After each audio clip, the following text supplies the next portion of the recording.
یو ملګری دا پوښتنه کړې ده چې د اذان په دعا کې والدرجة الرفیعه شته کنه.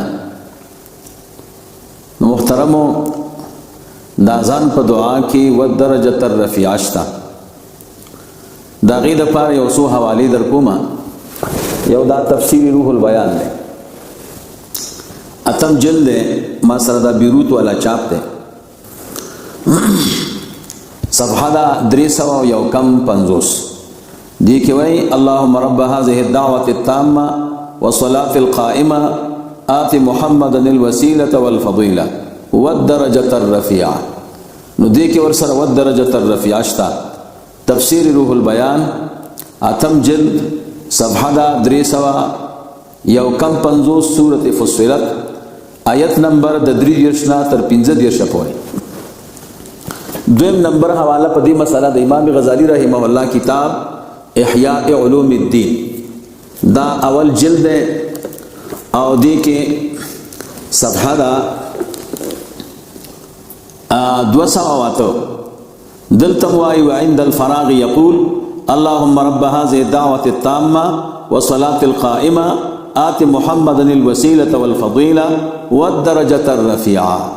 دلته امام غزالی رحمه الله چې د اذان کومه دعا نقل کړې ده نو په دې کې ورسره دا شته.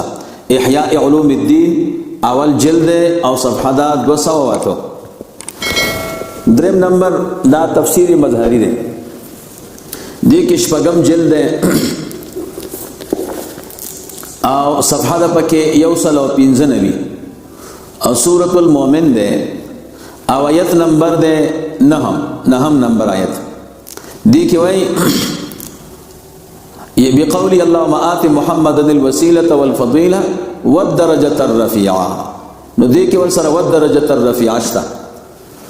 تفسیر مظهری شپږم جلد او صفحه د 195 سورة المؤمن. سلورم نمبر دا ما سره عمل اليوم واللیله د علامه ابن سنی رحمه الله او مکتبه دار القبله للثقافة الاسلامیه جده بیروت دغه چاپ برا پیدا کړ. نو په دې چاپ کې دا صفحه واتیا ده. نو په دې کې ورسره والدرجة الرفيعه په مرفوع روایت کې موجوده ده. مرفوع روایت بعضې نسخې د عمل اليوم واللیله شته کوم چې د کراچۍ والا دي یا د بل ځي، نو په هغې کې ورسره والدرجة الرفيعه نشته. لیکن چې کوم د بیروت چاپ دی مکتبه دار القبلة للثقافة الاسلامیه جده بیروت، نو په هغې کې اول جلد او صفحه واتیا ده، په هغې کې ورسره شته دا د والدرجة الرفيعه. دویم نمبر ورپسې صفحه کې بل دعا ذکر ده او هغه مرادف د والدرجة الرفيعه ده. د دویمه دعا کې دا دی اللهم آت محمدا الوسيلة واجعل في العليين درجته. نو دا د والدرجة الرفيعه مرادف لفظ موجود دی او خپل لفظ مشته، خو دغه مکتبه ځان ترا پیدا کوي. عام مکتبو کې چې کوم عمل اليوم واللیله دی په هغې کې ورسره والدرجة الرفيعه نشته. نو لہذا په اذان کې والدرجة الرفيعه مرفوع روایت کې مشته او دغه لوی علماو په خپلو کتابونو کې چې د اذان دعا ذکر کوي نو په هغې کې شته. ځان ته په خپله باندې وګورئ.